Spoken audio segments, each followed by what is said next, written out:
Nii, aga nüüd lähme stuudiost värske õhu kätte Eesti rekordit püstitama ja mune tuulutama.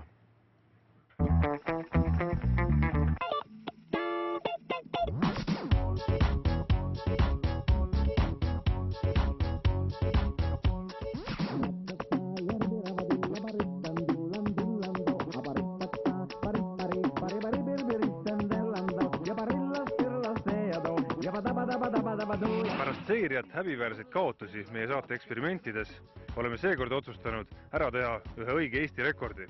Või noh, peaaegu õige.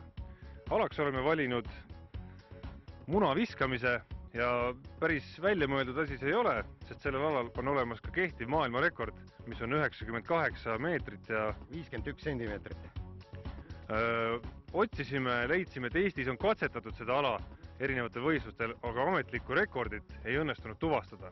Täna parandame selle vea ja vabandame kõikide ees, et mängime natuke toiduga.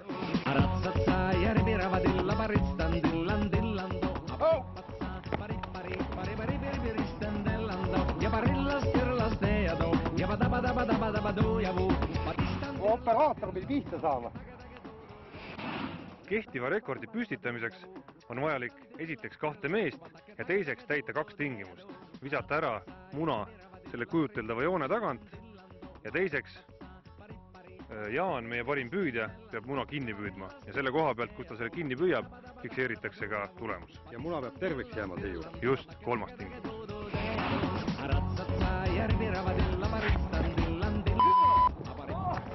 Käest lahti. Jaa.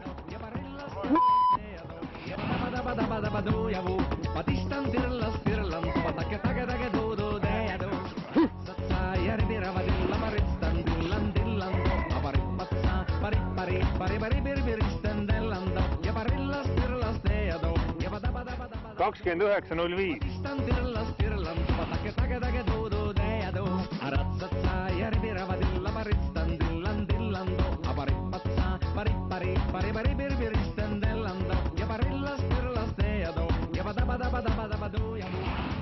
Kolmkümmend 9 ja 62.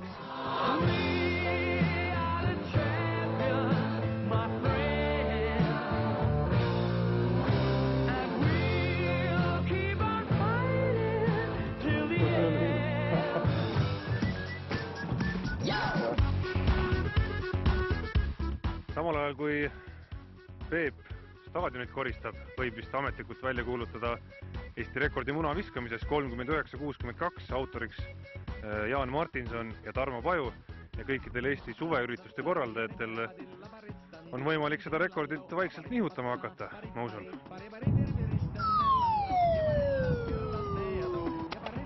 Ei saa. No nii.